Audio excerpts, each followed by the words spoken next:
ವಿಪಕ್ಷ ನಾಯಕ ರಾಹುಲ್ ಗಾಂಧಿ ಬೆಂಗಳೂರಿಗೆ ಬಂದು ಒಂದಷ್ಟು ಪ್ರಶ್ನೆಗಳನ್ನು ಎತ್ತಿದ್ದಾರೆ. ನೀವು ಯಾಕೆ ಚುನಾವಣಾ ಅಕ್ರಮಗಳನ್ನು ಇಷ್ಟೊಂದು ಭಾರಿ ಪ್ರಮಾಣದಲ್ಲಿ ಮಾಡಿದ್ರಿ?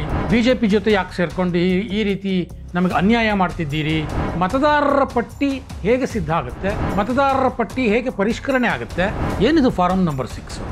60-70 ವಯಸ್ಸಿನ ವೃದ್ಧರು ಸಹ ಸೇರ್ಕೊಂಡ್ಬಿಟ್ಟಿದ್ದಾರೆ ಮತದಾರರ ಪಟ್ಟಿಯಲ್ಲಿ. 10,000 ಜನ ಒಂದೇ ವಿಳಾಸ ಅಂತ ಹೇಗೆ ಬರುತ್ತೆ ಸಾಧ್ಯ? ಇಲ್ಲೇ ಇರೋದು ವಿಚಾರ. ಪ್ರತಿ ಫ್ಲಾಟ್ಗೂ ಪ್ರತಿ ಮನೆಗೂ ಬಿಬಿಎಂಪಿಯವರು ಪ್ರತ್ಯೇಕ ನಂಬರ್ ಏನಾದರೂ ಕೊಟ್ಟಿದ್ದಾರಾ? ಒಂದೇ ಹಾಸ್ಟೆಲ್ನಲ್ಲಿ 10,000 ಮತದಾರರು ಹೇಗೆ ಬಂದ್ರು? ಮನೆ ಸಂಖ್ಯೆ 0 ಅಂತ ಬಂದ್ಬಿಟ್ಟಿದೆ. ಅದು ಹೇಗೆ ಸಾಧ್ಯ? ಕರ್ನಾಟಕದಲ್ಲಿ ಯಾವಾಗ ಆಗಿದ್ದು? 2014ರಿಂದ ಈಚೆಗೆ ಮಾತ್ರ ಇಂಥದ್ದು ಕಾಣ್ತಾ ಇದ್ದೀವಾ? ನಾನು ರಾಹುಲ್ ಗಾಂಧಿಯವರಿಗೆ ಧನ್ಯವಾದಗಳನ್ನು ಹೇಳೋಕೆ ಬಯಸ್ತೇನೆ ಸ್ನೇಹಿತರೆ. ಏನಿದು ರಾಹುಲ್ ಗಾಂಧಿಯವರಿಗೆ ಧನ್ಯವಾದ ಯಾಕೆ? ಸ್ನೇಹಿತರೆ ನಮಸ್ಕಾರ. ಹೊಸ ದಿಗಂತ ಡಿಜಿಟಲ್ ಚಾನೆಲ್ಗೆ ಸ್ವಾಗತ. ವಿಪಕ್ಷ ನಾಯಕ ರಾಹುಲ್ ಗಾಂಧಿ ಬೆಂಗಳೂರಿಗೆ ಬಂದು ಒಂದಷ್ಟು ಪ್ರಶ್ನೆಗಳನ್ನು ಎತ್ತಿದ್ದಾರೆ. ನವದೆಹಲಿಯಲ್ಲಿ ಪತ್ರಿಕಾಗೋಷ್ಠಿಯನ್ನು ಮಾಡಿದರು. ಬೆಂಗಳೂರಿನ ಮಹದೇವಪುರ ವಿಧಾನಸಭಾ ಕ್ಷೇತ್ರದಲ್ಲಿ ಆದಂತಹ ಚುನಾವಣಾ ಅಕ್ರಮಗಳನ್ನು ಒಂದು ದೊಡ್ಡ ಪಟ್ಟಿಯನ್ನೇ ಕೊಟ್ಟರು. ಆ ಪಟ್ಟಿಗೆ ಚುನಾವಣಾ ಆಯೋಗ ಉತ್ತರ ಕೊಡಬೇಕು ಅನ್ನುವಂಥ ಮಾತನ್ನು ಆಡಿದರು. ಒಂದು 5 ಪ್ರಶ್ನೆಗಳನ್ನು ಚುನಾವಣಾ ಆಯೋಗಕ್ಕೆ ಹಾಕಿದ್ದಾರೆ. ನೀವು ಯಾಕೆ ಚುನಾವಣಾ ಅಕ್ರಮಗಳನ್ನು ಇಷ್ಟೊಂದು ಭಾರಿ ಪ್ರಮಾಣದಲ್ಲಿ ಮಾಡಿದ್ರಿ? ನಮಗೆ ಯಾಕೆ ಮಷಿನ್ ರೀಡಬಲ್ ಡಿಜಿಟಲ್ ಕಾಪಿಯನ್ನು ಕೊಡ್ತಾ ಇಲ್ಲ ವೋಟರ್ ಲಿಸ್ಟ್ದು? ಬಿಜೆಪಿ ಜೊತೆ ಯಾಕೆ ಸೇರ್ಕೊಂಡು ಈ ರೀತಿ ನಮಗೆ ಅನ್ಯಾಯ ಮಾಡ್ತಿದ್ದೀರಿ? ಈ ಥರ ಒಂದಷ್ಟು ಪ್ರಶ್ನೆಗಳನ್ನು ಕೇಳಿದರೆ ಆ ಪ್ರಶ್ನೆಗಳಿಗೆ ಚುನಾವಣಾ ಆಯೋಗ ಉತ್ತರ ಕೊಡಬೇಕು ಅನ್ನುವಂಥ ಆಗ್ರಹವನ್ನು ಅವರು ಮಾಡಿದ್ದಾರೆ. ಅವರು ಒಂದಷ್ಟು ಆರೋಪಗಳನ್ನು ಮಾಡಿದರು, ಒಂದಷ್ಟು ಪ್ರಶ್ನೆಗಳನ್ನು ಕೇಳಿದ್ರು. ಅದು ರಾಹುಲ್ ಗಾಂಧಿ ಮತ್ತು ಚುನಾವಣಾ ಆಯೋಗಕ್ಕೆ ಸಂಬಂಧಪಟ್ಟಂತಹ ವಿಚಾರ. ಚುನಾವಣಾ ಆಯೋಗವೂ ಸಹ ಅವರಿಗೆ ಓತ್ ಡಿಕ್ಲರೇಷನ್ ಕೊಡಿ ಅಂತ ಕೇಳಿದೆ. ಅದನ್ನು ನಾನು ಕೊಡೋದಿಲ್ಲ ಅನ್ನುವಂಥ ಮಾತನ್ನು ರಾಹುಲ್ ಗಾಂಧಿ ಹೇಳಿದ್ದಾರೆ.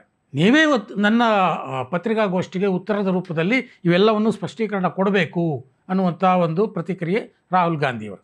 ಇದೆಲ್ಲದರ ನಡುವೆ ನಾನು ರಾಹುಲ್ ಗಾಂಧಿಯವರಿಗೆ ಧನ್ಯವಾದಗಳನ್ನು ಹೇಳೋಕೆ ಬಯಸ್ತೇನೆ ಸ್ನೇಹಿತರೆ.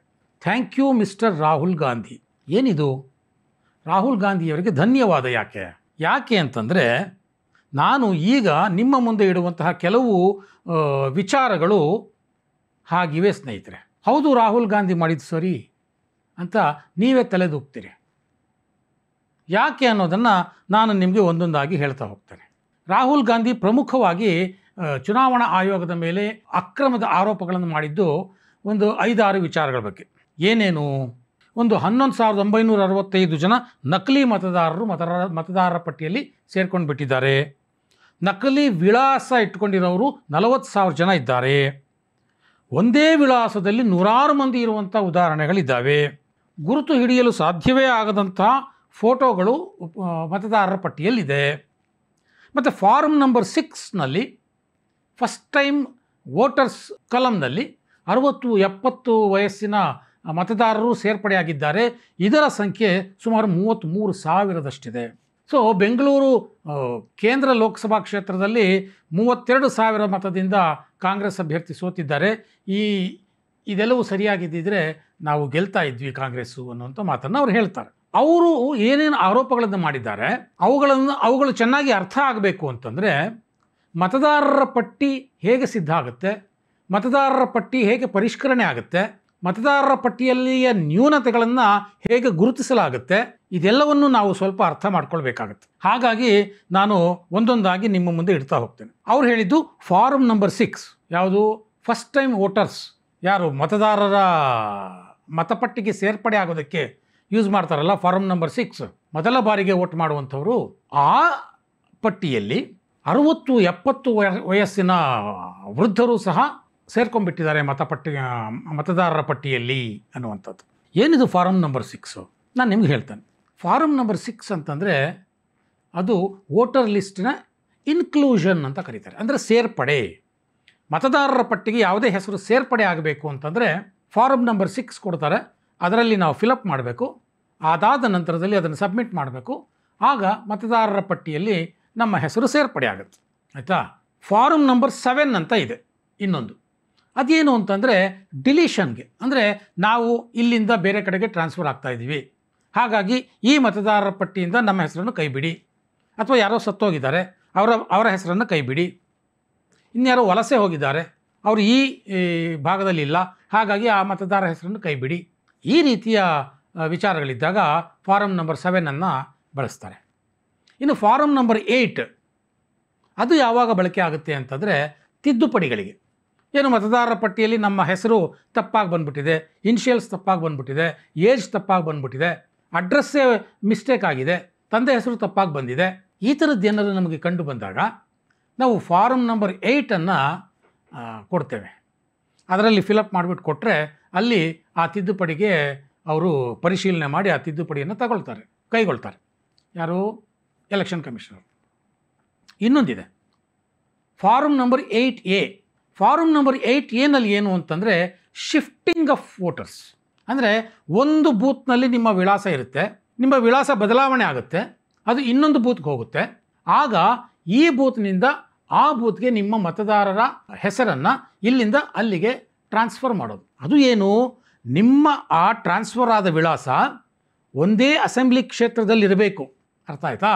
ಆ ಅಸೆಂಬ್ಲಿ ಕ್ಷೇತ್ರದಲ್ಲಿ ಇದ್ದಾಗ ಮಾತ್ರ ಇದು ಫಾರಮ್ ನಂಬರ್ 8A ಯೂಸ್ ಆಗುತ್ತೆ. ಅಂದರೆ ಮಹದೇವಪುರ ಅಂತಂದರೆ ಮಹದೇವಪುರದ ಒಂದು ಭಾಗದಿಂದ ಇನ್ನೊಂದು ಭಾಗಕ್ಕೆ ನಾವು ನಮ್ಮ ವಿಳಾಸವನ್ನು ಬದಲಾಯಿಸ್ತೀವಿ. ಆಗ ಹಳೆಯ ಬೂತ್ ನಂಬರು ಬೇರೆ ಇರುತ್ತೆ, ಹೊಸ ಬೂತ್ ನಂಬರ್ ಬೇರೆ ಆಗುತ್ತೆ. ಆವಾಗ ಅದು ಕ್ಷೇತ್ರ ಅದೇ, ಅಂಥದ್ದಕ್ಕೆ ನಾವು ಫಾರಮ್ 8A ಬಳಸ್ತೀವಿ. ಆದರೆ ಕ್ಷೇತ್ರವೂ ಬದಲಾಗುತ್ತೆ. ಒಮ್ಮೊಮ್ಮೆ ರಾಜ್ಯವೇ ಬದಲಾಗಬಹುದು, ಲೋಕಸಭಾ ಕ್ಷೇತ್ರ ಬದಲಾಗಬಹುದು. ಹಾಗಿದ್ದಾಗ ಅದಕ್ಕೆ ಯಾವ ಫಾರಮ್ ನಂಬರ್ ಇದೆ? ಅದಕ್ಕೂ ಸಹ ಫಾರಮ್ ನಂಬರ್ 6 ಬಳಸಲಾಗುತ್ತೆ. ಇಲ್ಲೇ ಇರೋದು ವಿಚಾರ. ಫಾರಮ್ ನಂಬರ್ 6 ಅಂದರೆ ಏನು? ಇನ್ಕ್ಲೂಷನ್, ಸೇರ್ಪಡೆ. ಅರ್ಥ ಆಯ್ತಲ್ಲ? ನಾನೀಗ ಒಂದು ಎಕ್ಸಾಂಪಲ್ ತಗೊಳ್ಳೋಣ. ತಿಪಟೂರು ವಿಧಾನಸಭಾ ಕ್ಷೇತ್ರ, ಓಕೆ, ಹೊನ್ನವಳ್ಳಿ ಗ್ರಾಮ. ನಾನು ಹೊನ್ನವಳ್ಳಿಯ ಗ್ರಾಮದಿಂದ ನಾನು ತಿಪಟೂರು ನಗರಕ್ಕೆ ಶಿಫ್ಟ್ ಆಗ್ತೇನೆ. ಆಗ ಅಲ್ಲಿ ಫಾರಮ್ ನಂಬರ್ 8A ಓಕೆ. ಆದರೆ ನಾನು ಹೊನ್ನವಳ್ಳಿ ಗ್ರಾಮದಿಂದ ಮಹದೇವಪುರಕ್ಕೆ ಬಂದ್ಬಿಡ್ತೇನೆ, ಅಂದರೆ ಜಿಲ್ಲೆ ಚೇಂಜ್ ಆಯಿತು, ವಿಧಾನಸಭಾ ಕ್ಷೇತ್ರ ಚೇಂಜ್ ಆಯಿತು. ಆಗ ಯಾವ ಫಾರಮಲ್ಲಿ ಕೊಡಬೇಕು ಅಂದರೆ ಆಗಲೂ ಸಹ ಫಾರಮ್ ನಂಬರ್ 6 ಅಂದರೆ ಹೊಸ ಮತದಾರರು ಸೇರ್ಪಡೆ ಆಗ್ತಾರಲ್ಲ, ಆವಾಗೇನು ಕೊಡ್ತೀವಲ್ಲ ಫಾರಮ್ ನಂಬರ್ 6 ಅದನ್ನೇ ಕೊಡಬೇಕಾಗತ್ತೆ. ಆದರೆ ಹಳೆಯ ಮತದಾರರ ಪಟ್ಟಿಯಲ್ಲಿ ನಮ್ಮ ಹೆಸರನ್ನು ಡಿಲೀಟ್ ಮಾಡಿಸ್ಬೇಕಾಗತ್ತೆ. ಅಂದರೆ ಫಾರಮ್ ನಂಬರ್ 7 ಬರೆಸ್ಕೊಂಡು ಬರಬೇಕಾಗತ್ತೆ. ಅಂದರೆ ನಾನು ಈ ಮತದಾರರ ಪಟ್ಟಿಯಲ್ಲಿದ್ದೇನೆ, ಈ ಮತದಾರರ ಪಟ್ಟಿಯಲ್ಲಿ ನನ್ನ ಹೆಸರನ್ನು ಡಿಲೀಟ್ ಮಾಡಿ ಅಂತ ಬರ್ಕೊಟ್ಟು ಅದಕ್ಕೆ ಅವರು ಒಂದು ಅಕ್ನಾಲೇಜ್ಮೆಂಟ್ ಕೊಡ್ತಾರೆ. ಅದನ್ನು ತಂದು ನಾನು ಬೆಂಗಳೂರಿಗೆ ಬಂದು ಬೆಂಗಳೂರಿನ ನನ್ನ ವಿಳಾಸ ಎಲ್ಲಿ ಬರುತ್ತೋ ಆ ಮತದಾರರ ಪಟ್ಟಿಯಲ್ಲಿ ನಾನು ಸೇರಿಸಬೇಕಾಗತ್ತೆ. ಡಿಲೀಷನ್ ಸರ್ಟಿಫಿಕೇಟ್ ಅಂತ ಒಂದನ್ನು ಕೊಡಬೇಕಾಗುತ್ತೆ. Deletion certificate in the sense ಒಂದು ವೋಚರ್ ಥರ ಕೊಡ್ತಾರೆ. ಇದು ಪ್ರೋಸೆಸ್. ಈ ಪ್ರೋಸೆಸ್ಸು ಸರಿಯಾದ ರೀತಿಯಲ್ಲಿ ನಡೆದರೆ ಯಾವ ಸಮಸ್ಯೆಯೂ ಇರೋದಿಲ್ಲ. ಕಾಲಕ್ಕೆ ಪರಿಷ್ಕರಣೆ ಅನ್ನುವಂಥದ್ದು ಇರುತ್ತದೆ. ಆದರೆ ವಾಸ್ತವವಾಗಿ ಏನಾಗುತ್ತೆ ಸ್ನೇಹಿತರೆ, ನಾನು ಒಂದು ಮಾತನ್ನು ಹೇಳ್ತೇನೆ. ಒಂದಷ್ಟು ಘಟನೆಗಳನ್ನು ನಾನು ನಿಮ್ಮ ಮುಂದೆ ಇಡಲಿಕ್ಕೆ ಬಯಸ್ತೇನೆ. ಏನದು ಘಟನೆ? ಒಂದೇ ವಿಳಾಸದಲ್ಲಿ 10,652 ಮತಗಳು ಬಂದ್ಬಿಟ್ಟಿವೆ, ಹೇಗೆ ಸಾಧ್ಯ ಅಂತ ರಾಹುಲ್ ಗಾಂಧಿಯವರು ಪ್ರಶ್ನೆ ಮಾಡ್ತಾರೆ. ಸಾಮಾನ್ಯವಾಗಿ ಮತದಾರರ ಪಟ್ಟಿ ಸಿದ್ಧಪಡಿಸುವವರನ್ನು ನೀವು ಕೇಳಿ, ಅವರು ಈ ವಿಚಾರಗಳನ್ನು ಹೇಳ್ತಾರೆ. ಒಂದೇ ವಿಳಾಸ ಅಂತ ಹೇಗೆ ಬರುತ್ತೆ ಸಾಧ್ಯ? 10,000 ಜನ ಹೇಗೆ ಸಾಧ್ಯ? ಸಪೋಸ್ ಒಂದೇ ವಿಳಾಸ ಅಂದರೆ ಏನು? ಒಂದೇ ಹೌಸ್ ನಂಬರ್ ಅಲ್ವಾ? ಒಂದೇ ಹೌಸ್ ನಂಬರ್ ಅಂತಂದರೆ ಸಪೋಸ್ ಬೆಂಗಳೂರಿನಲ್ಲಿ ಒಂದು ಅಪಾರ್ಟ್ಮೆಂಟ್, ನೀವು ಅಪಾರ್ಟ್ಮೆಂಟಲ್ಲಿ ಇದ್ದೀರಿ. ನಿಮ್ಮ ಅಪಾರ್ಟ್ಮೆಂಟಲ್ಲಿ ಅಪಾರ್ಟ್ಮೆಂಟ್ ನಂಬರ್ ಇರುತ್ತೆ ಹೊರತು ಸರ್ವೆ ನಂಬರ್ ಇರುತ್ತೆ ಹೊರತು ಅಪಾರ್ಟ್ಮೆಂಟಿನ ಪ್ರತಿ ಫ್ಲ್ಯಾಟ್ಗೂ ಪ್ರತಿ ಮನೆಗೂ BBMP ಅವರು ಪ್ರತ್ಯೇಕ ನಂಬರ್ ಏನಾದರೂ ಕೊಟ್ಟಿದ್ದಾರಾ ಚೆಕ್ ಮಾಡಿಕೊಳ್ಳಿ.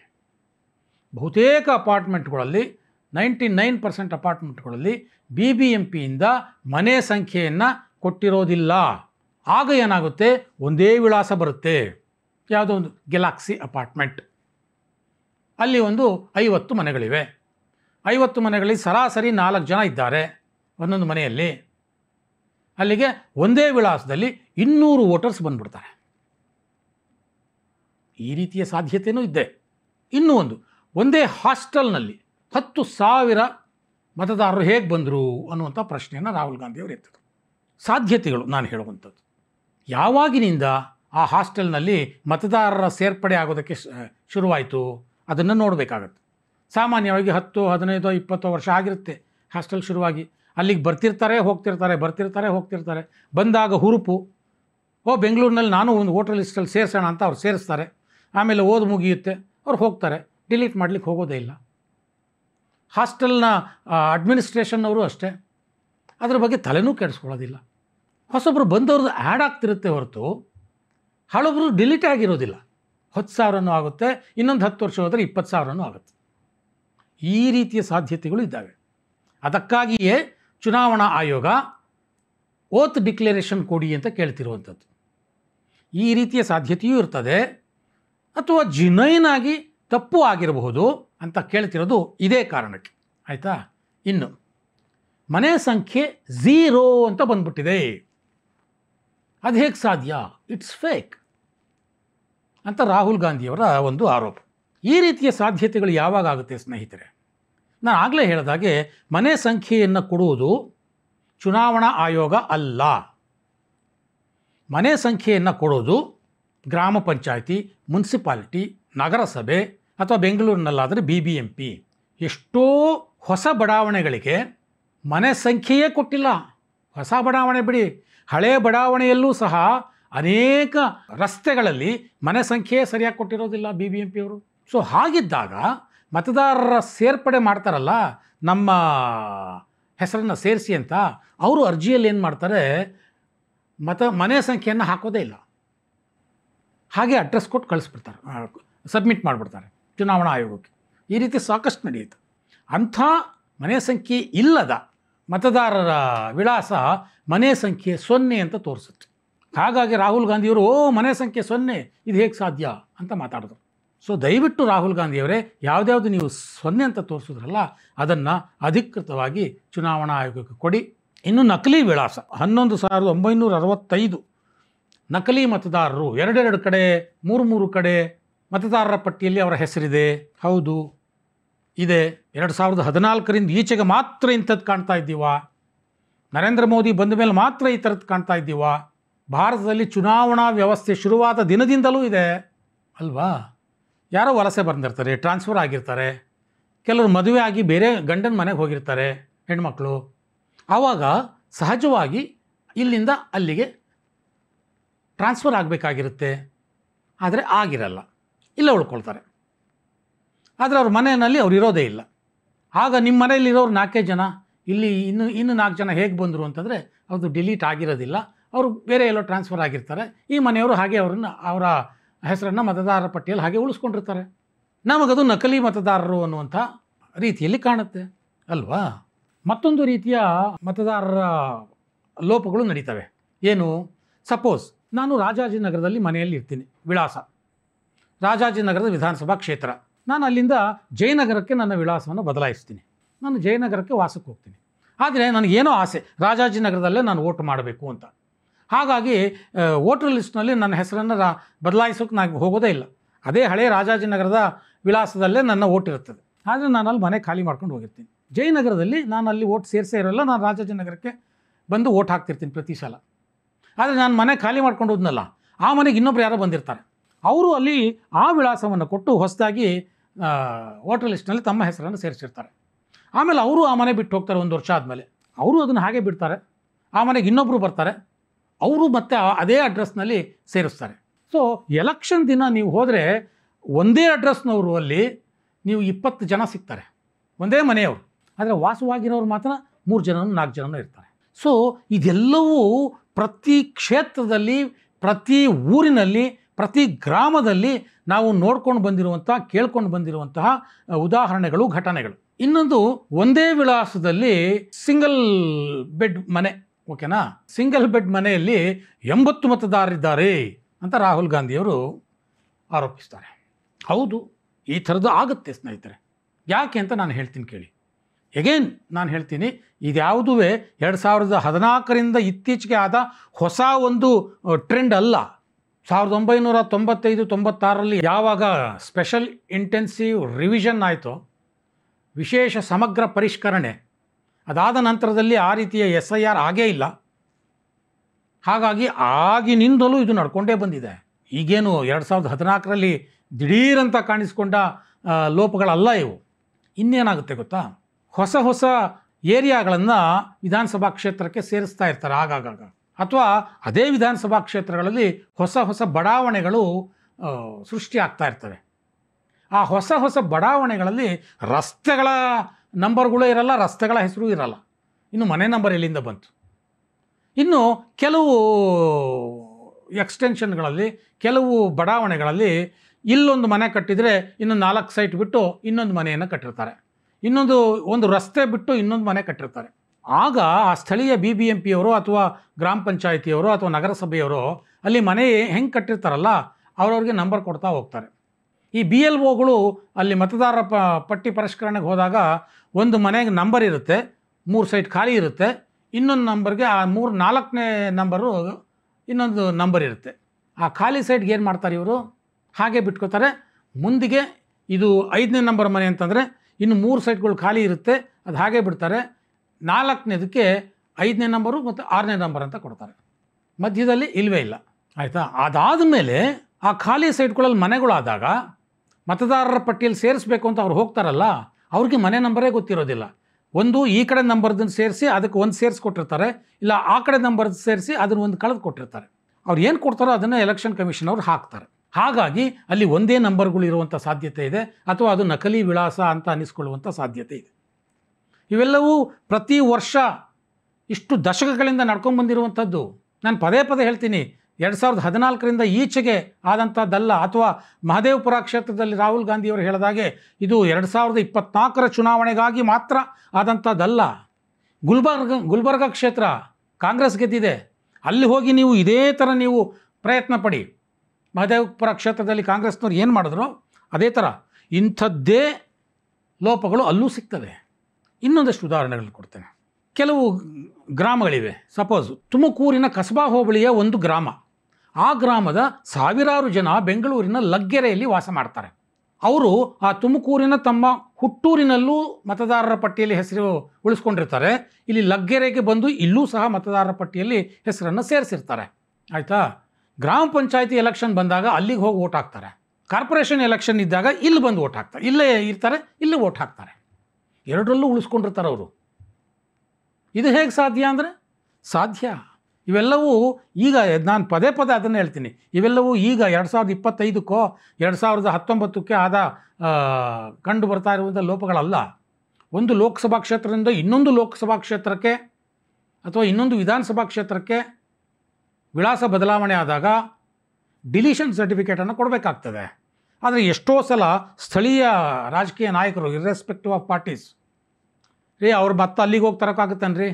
ಅವ್ರು ಗುಲ್ಬರ್ಗಾದಿಂದ ಇಲ್ಲಿ ಬಂದಿದ್ದಾರೆ, ಮತ್ತು ಡಿಲೀಷನ್ ಸರ್ಟಿಫಿಕೇಟ್ ತರೋಕ್ಕಾಗತ್ತೆ, ಹಾಕ್ಕೊಳ್ರಿ, ಸೇರಿಸ್ಕೊಳ್ರಿ ಅಂತ ರಾಜಕೀಯ ಪುಡಾರಿಗಳೇ ಹೇಳಿರ್ತಾರೆ. ಇವರು ಸೇರಿಸ್ಕೊಂಡಿರ್ತಾರೆ. ಕಾಂಗ್ರೆಸ್ ಸರ್ಕಾರ ಇದ್ದಾಗಲೂ ಇದು ನಡೀತಾ ಇತ್ತು, ಜನತಾ ಸರ್ಕಾರ ಇದ್ದಾಗಲೂ ನಡೀತಾ ಇತ್ತು. ಇಂಥವೆಲ್ಲ ಮೊದಲಿನಿಂದಲೂ ನಡ್ಕೊಂಡೇ ಬರ್ತಾ ಇದೆ. ಹಾಗಾಗಿ 2 ಕಡೆ 3 ಕಡೆ 4 ಕಡೆ ಅವರವ್ರ ಹೆಸರುಗಳು ಕಂಡು ಬರ್ತವೆ ಮತದಾರರ ಪಟ್ಟಿಯಲ್ಲಿ. ಅವೆಲ್ಲವೂ ಸಹ ನಕಲಿ ಅಂತ ರಾಹುಲ್ ಗಾಂಧಿ ಅವರು ಹೇಳ್ತಾರೆ. ಯಾಕೆ ನಕಲಿ ಆಯಿತು ಅನ್ನೋದನ್ನು ನಾನು ನಿಮಗೆ ಹೇಳ್ತಾ ಇದ್ದೀನಿ, ಹೇಗೆ ನಡೆದಿರಬಹುದು ಅಂತ. ನೋಡಿ, ನಮ್ಮ ವ್ಯವಸ್ಥೆಯಲ್ಲಿ ದಶಕಗಳಿಂದಲೂ ಕೂಡ ಯಾವ ರೀತಿ ಮತದಾರರ ಪಟ್ಟಿ ಅಸ್ತವ್ಯಸ್ತವಾಗ್ತಾ ಬಂದಿದೆ ಅಂತ, ಅಥವಾ ಯಾವ ರೀತಿ ಮತದಾರರ ಪಟ್ಟಿಯಲ್ಲಿ ಈ ರೀತಿಯ ಲೋಪದೋಷಗಳು ಕಂಡು ಬಂದಿವೆ ಮತ್ತು ಹಾಗೆ ಮುಂದುವರಿಸ್ಕೊಂಡು ಬಂದಿದ್ದಾರೆ ಅಂತ. ಹಾಗಾದರೆ ಇದಕ್ಕೆಲ್ಲ ಏನು ಪರಿಹಾರ? ಏನು ಹಾಗೆ ಮುಂದುವರಿಸ್ಕೊಂಡು ಹೋಗ್ಬಿಡೋದಾ? ಖಂಡಿತ ಇಲ್ಲ. ಅದಕ್ಕಾಗಿಯೇ ಚುನಾವಣಾ ಆಯೋಗದಲ್ಲಿ ಮತಪಟ್ಟಿ ಪರಿಷ್ಕರಣೆ ಅಂತ ಮಾಡ್ತಾರೆ. ಇದರಲ್ಲಿ 4 ಥರ ಮತದಾರರ ಪಟ್ಟಿಯ ಪರಿಷ್ಕರಣೆ ನಡೆಯುತ್ತೆ ಸ್ನೇಹಿತರೆ. ಒಂದು ಸಮ್ಮರಿ ರಿವಿಷನ್, ಅಂದರೆ ಸಂಕ್ಷಿಪ್ತ ಪರಿಷ್ಕರಣೆ. 2ನೇದು ಸ್ಪೆಷಲ್ ರಿವಿಷನ್. 3ನೇದು ಇಂಟೆನ್ಸಿವ್ ರಿವಿಷನ್. 4ನೇದು ಸ್ಪೆಷಲ್ ಇಂಟೆನ್ಸಿವ್ ರಿವಿಷನ್. 4 ರೀತಿಯ ಪರಿಷ್ಕರಣೆಗಳು. ಮೊದಲನೇದು ನಾನು ಹೇಳಿದೆ ಸಮ್ಮರಿ ರಿವಿಷನ್ ಅಂತ. ಆ ಮತದಾರರ ಪಟ್ಟಿ ಪರಿಷ್ಕರಣೆ ಏನು ಅಂತಂದರೆ ಸಂಕ್ಷಿಪ್ತವಾದ್ದು. ಫಾರಂ ನಂಬರ್ 6, 7, 8, 8A ಇದನ್ನು ಫಿಲಪ್ ಮಾಡಿಬಿಟ್ಟು ಆಯಾ ವರ್ಗಕ್ಕೆ ತಕ್ಕ ಹಾಗೆ ನೀವು ಬಂದು ಚುನಾವಣಾ ಆಯೋಗಕ್ಕೆ ಬಂದು ನಿಮ್ಮ ಮತದಾರರ ಪಟ್ಟಿಯಲ್ಲಿ ನಿಮ್ಮ ಹೆಸರು ಇದೆಯೋ ಇಲ್ವೋ ಅನ್ನೋದನ್ನು ನೋಡಿಕೊಂಡು ಸೇರಿಸಿ ಅಂತ ಚುನಾವಣಾ ಆಯೋಗ ಒಂದು ಪ್ರಕಟಣೆಯನ್ನು ಕೊಡುತ್ತೆ. ಇಲ್ಲಿ ಚುನಾವಣಾ ಆಯೋಗದವರು ಆಫೀಸಲ್ಲೇ ಕೂತಿರ್ತಾರೆ. ತಮಗೆ ಬೇಕಾದವರು ಬಂದು ತಮ್ಮ ಹೆಸರುಗಳನ್ನು ಸೇರಿಸ್ಬೋದು, ಅಥವಾ ತಮ್ಮ ಹೆಸರುಗಳು ಡಿಲೀಟ್ ಮಾಡೋದಿದ್ರೆ ಡಿಲೀಟ್ ಮಾಡಿಸ್ಬೋದು. ಅವ್ರು ಏನು ಕೊಡ್ತಾರೋ ಆ ದಾಖಲೆಗಳನ್ನ ಇವ್ರು ತಗೋತಾರೆ, ಅದರ ಪ್ರಕಾರ ಇವ್ರು ಮಾಡ್ತಾರೆ. ಗೊತ್ತಾಯ್ತಾ? ಇಲ್ಲಿ ಕ್ರಾಸ್ ವೆರಿಫಿಕೇಷನ್ ಅಂತ ಏನೂ ಇರೋದಿಲ್ಲ. ಜಸ್ಟ್ ಒಂದು ಸಂಕ್ಷಿಪ್ತವಾದಂಥ ಇದು ಪ್ರತಿ ವರ್ಷ ನವೆಂಬರ್ನಲ್ಲಿ ನಡೆಯುತ್ತೆ. 1 ತಿಂಗಳ ಕಾಲಾವಕಾಶ ಇರುತ್ತೆ. ಅಧಿಕೃತ ಪ್ರಕಟಣೆಯನ್ನು ಚುನಾವಣಾ ಆಯೋಗ ಕೊಡುತ್ತೆ. ತಾವಾಗಿ ಖುದ್ದಾಗಿ ಮತದಾರರ ಪಟ್ಟಿಯಲ್ಲಿ ಹೆಸರು ಸೇರಿಸಬೇಕು ಅಂದವರು, ಡಿಲೀಟ್ ಮಾಡಿಸ್ಬೇಕು ಅಂದವರು ಹೋಗ್ಬೋದು. ಇನ್ನು ಸ್ಪೆಷಲ್ ರಿವಿಷನ್ನು, ವಿಶೇಷ ಪರಿಷ್ಕರಣೆ, ಯಾವುದೋ ಒಂದು ದೊಡ್ಡ ಏರಿಯಾದೇ ಬಿಟ್ಟೋಗ್ಬಿಟ್ಟಿದೆ ಅಥವಾ ಇಡೀ ಒಂದು ಮತದಾರರ ಪಟ್ಟಿಯಲ್ಲಿ ತಪ್ಪಾಗಿ ಪ್ರಿಂಟ್ ಆಗಿಬಿಟ್ಟಿದೆ, ಇಡೀ ಒಂದು ರಸ್ತೆದು, ಈ ಥರ ವಿಶೇಷ ಸಂದರ್ಭಗಳಲ್ಲಿ ಕೂಡ ಇದನ್ನು ಮಾಡ್ತಾರೆ, ಸ್ಪೆಷಲ್ ರಿವಿಷನ್ ಅಂತ. ಇನ್ನು ಇಂಟೆನ್ಸಿವ್ ರಿವಿಷನ್ ಅಂತ ಬಂದಾಗ ಅಲ್ಲಿ ಸ್ವಲ್ಪ ಇದಕ್ಕೆ ದಾಟಿ ಇನ್ನೊಂದು ಸ್ವಲ್ಪ ನಿರ್ದಿಷ್ಟವಾದ ಪರಿಷ್ಕರಣೆ ನಡೆಯುತ್ತೆ. ಏನು, ಮತದಾರರ ಪಟ್ಟಿಯಲ್ಲಿ ಯಾರ್ಯಾರ ಹೆಸರಿರಬೇಕು, ಅವರ ID ಗಳನ್ನು ತರಿಸ್ಕೊಳ್ಳುವಂಥದ್ದು, ಅವರ ಅಡ್ರೆಸ್ ಪ್ರೂಫ್ಗಳನ್ನು ನೋಡುವಂಥದ್ದು, ಬದಲಾವಣೆ ಆಗಿದ್ದರೆ ಈ ಅಡ್ರೆಸ್ ಪ್ರೂಫು ಮತ್ತು ಆ ಅಡ್ರೆಸ್ ಪ್ರೂಫನ್ನು ಕ್ರಾಸ್ ವೆರಿಫಿಕೇಷನ್ ಮಾಡುವಂಥದ್ದು, ಇದೆಲ್ಲವೂ ನಡೆಯುತ್ತೆ. ಇದು ಇಂಟೆನ್ಸಿವ್ ರಿವಿಷನ್. ಇನ್ನು 4ನೇದು ಸ್ಪೆಷಲ್ ಇಂಟೆನ್ಸಿವ್ ರಿವಿಷನ್, ವಿಶೇಷ ಸಮಗ್ರ ಪರಿಷ್ಕರಣೆ. ಈಗೇನು ಬಿಹಾರದಲ್ಲಿ ನಡೀತಾ ಇದೆಯಲ್ಲ ಅದು ವಿಶೇಷ ಸಮಗ್ರ ಪರಿಷ್ಕರಣೆ ಅಂತಂದರೆ, ಪ್ರತಿಯೊಂದು ಮನೆಗೆ ಎಲೆಕ್ಷನ್ ಕಮಿಷನ್ ಹೋಗುತ್ತೆ, ಪ್ರತಿ ಮನೆಗೆ ಹೋಗುತ್ತೆ, ಅಲ್ಲಿನ ಮತದಾರರ ಪಟ್ಟಿಯಲ್ಲಿರುವಂತಹ ಹೆಸರುಗಳನ್ನು ಪರಿಶೀಲನೆ ಮಾಡುತ್ತೆ, ಅದರ ಸತ್ಯಾಸತ್ಯತೆಯನ್ನು ವೆರಿಫಿಕೇಷನ್ ಮಾಡುತ್ತೆ, ಅವರಿಂದ ಕೆಲವು ಡಾಕ್ಯುಮೆಂಟ್ಸ್ಗಳನ್ನು ಪಡೆಯಲಾಗುತ್ತೆ. ಆಧಾರ್ ಕಾರ್ಡ್ ಇರ್ಬೋದು, ವೋಟರ್ ID ಇರ್ಬೋದು ಹಳೇದು, ಅಥವಾ ಅಡ್ರೆಸ್ ಪ್ರೂಫ್ ಇರ್ಬೋದು, ಬೇರೆ ಬೇರೆ ಗೌರ್ನಮೆಂಟ್ ಏಜೆನ್ಸಿ ಕೊಟ್ಟಿರುವಂಥ ID ಗಳಿರ್ಬೋದು, ಪಾಸ್ಪೋರ್ಟು ಮತ್ತು ಡ್ರೈವಿಂಗ್ ಲೈಸೆನ್ಸು ಈ ಥರದ್ದು, ಅಥವಾ ವಾಸದ ಸರ್ಟಿಫಿಕೇಟ್ಗಳು ಅಂತ ಕೊಡ್ತಾರೆ, ಅದಿರ್ಬೋದು, ಇದು ಬಾರ್ಡರ್ ರಾಜ್ಯಗಳಲ್ಲಿ ಆ ಥರದ್ದು ಇರ್ಬೋದು, ಅಥವಾ ತಂದೆ ಯಾರು, ತಾಯಿ ಯಾರು, ಮಗ ಯಾರು ಅನ್ನುವಂಥದ್ದನ್ನು ಒಂದು ವೆರಿಫಿಕೇಷನ್ ಮಾಡಲಾಗುತ್ತೆ. ಅದಕ್ಕೆ ಬೇಕಾದಂಥ ಡಾಕ್ಯುಮೆಂಟ್ಗಳನ್ನು ಒದಗಿಸಬೇಕಾಗುತ್ತೆ. ಚುನಾವಣಾ ಆಯೋಗ ಅದನ್ನು ಕೇಳುತ್ತೆ. ಸೊ ಈ ರೀತಿ ಒಬ್ಬ ಮತದಾರ ಸಂಪೂರ್ಣವಾಗಿ ಅರ್ಹನಾಗಿದ್ದಾನೋ ಮತ ಹಾಕಲಿಕ್ಕೆ ಅನ್ನೋದನ್ನು ಇದು ಕ್ರಾಸ್ ವೆರಿಫಿಕೇಷನ್ ಡೀಟೇಲ್ ಆಗಿ ಮಾಡಲಾಗುತ್ತೆ. ಇದನ್ನು ಸ್ಪೆಷಲ್ ಇಂಟೆನ್ಸಿವ್ ರಿವಿಷನ್ ಅಂತಾರೆ. ಬಿಹಾರದಲ್ಲಿ ಆಗ್ತಾ ಇರುವುದು ಇದೆ. ಕರ್ನಾಟಕದಲ್ಲಿ ಯಾವಾಗ ಆಗಿದ್ದಿದು? 1995-96ರಲ್ಲಿ ಸ್ನೇಹಿತರೆ, 30-35 ವರ್ಷಗಳಾಗೋಗಿದೆ ಈ ರೀತಿಯ ಸ್ಪೆಷಲ್ ಇಂಟೆನ್ಸಿವ್ ಪರಿಷ್ಕರಣೆ ಆಗಿ. ನಾನು ಹೇಳಿದ್ನಲ್ಲ ಎಂತೆಂಥ ಸಂದರ್ಭಗಳು ಬರುತ್ತೆ ಮತದಾರರ ಪಟ್ಟಿಯಲ್ಲಿ ನಮ್ಮ ಹೆಸರನ್ನು ಸೇರಿಸುವಾಗ ಅಂತ. ಅಷ್ಟೆಲ್ಲ ಸಂದರ್ಭಗಳು ಬಂದಾಗ ಮತದಾರರ ಪರಿಷ್ಕರಣೆ ಸರಿಯಾದ ರೀತಿಯಲ್ಲಿ ಸರಿಯಾದ ಕಾಲಕ್ಕೆ ಆಗದೇ ಇದ್ದರೆ ಈ ರೀತಿಯ ಅವಘಡಗಳು ಸಂಭವಿಸ್ತಾನೆ ಇರ್ತವೆ. ಸೊ ಹಾಗಾಗಿ ರಾಹುಲ್ ಗಾಂಧಿಯವರಿಗೆ ನಾನು ಯಾಕೆ ಧನ್ಯವಾದ ಹೇಳಿದೆ ಅಂತ ನಿಮಗೀಗ ಅರ್ಥ ಆಗಿರಬೇಕು. ರಾಹುಲ್ ಗಾಂಧಿಯವರು ಇದನ್ನೆಲ್ಲ ದೇಶದ ಜನತೆಯ ಮುಂದೆ ಇಡುವ ಮುಖಾಂತರ ಸ್ಪೆಷಲ್ ಇಂಟೆನ್ಸಿವ್ ರಿವಿಷನ್ ಯಾಕೆ ಮುಖ್ಯ ಅನ್ನೋದನ್ನು ತೋರಿಸ್ಕೊಟ್ಟಿದ್ದಾರೆ. ಅದಕ್ಕೆ ನಿಜಕ್ಕೂ ರಾಹುಲ್ ಗಾಂಧಿಯವರಿಗೆ ಥ್ಯಾಂಕ್ಸ್ ಹೇಳಬೇಕು ಅಂತ ನಾನು ಆರಂಭದಲ್ಲೇ ಹೇಳಿದೆ. ಕರ್ನಾಟಕದಲ್ಲೂ ಆದಷ್ಟು ಬೇಗ ಸ್ಪೆಷಲ್ ಇಂಟೆನ್ಸಿವ್ ರಿವಿಷನ್ ಆಗಲೇಬೇಕು. MS ಗಿಲ್ ಚುನಾವಣಾ ಮುಖ್ಯ ಆಯುಕ್ತರಾದಾಗ 2002ರಲ್ಲಿ ಕಂಪ್ಯೂಟರೈಸ್ ಮಾಡ್ತಾರೆ ಇಡೀ ಚುನಾವಣಾ ಮತದಾರರ ಪಟ್ಟಿ ಸಿದ್ಧಪಡಿಸೋದನ್ನು. ಆಗ ಸ್ವಲ್ಪ ಒಂದಷ್ಟು ತಹಬಂದಿಗೆ ಬರುತ್ತೆ. ಆದರೆ ಅದಕ್ಕೆ ಮುಂಚೆ ಇದ್ದಂಥ ಮತದಾರರ ಪಟ್ಟಿಯಲ್ಲಿ ಗೋವಿಂದ ಹರಹರ, ಯಾರು ಯಾವಾಗ ಏನು ಸೇರಿಸ್ತಾರೋ ಅದೇ. ಅವತ್ತಿನ ಪುಡಾರಿಗಳು ಯಾವ ರಾಜಕೀಯ ಪಕ್ಷದವರು ಸ್ಟ್ರಾಂಗ್ ಆಗಿದ್ದರು ಅನ್ನೋದು ನಿಮಗೆ ಗೊತ್ತು. ಹಿಂದಿನ ದಿನಗಳಲ್ಲಿ ಯಾವ ರಾಜಕೀಯ ಪುಡಾರಿಗಳು ಯಾರ ಹೆಸರನ್ನು ತಮಗೆ ಬೇಕಾದವರನ್ನು ಯಾವ ರೀತಿ ಸೇರಿಸ್ತಾರೆ.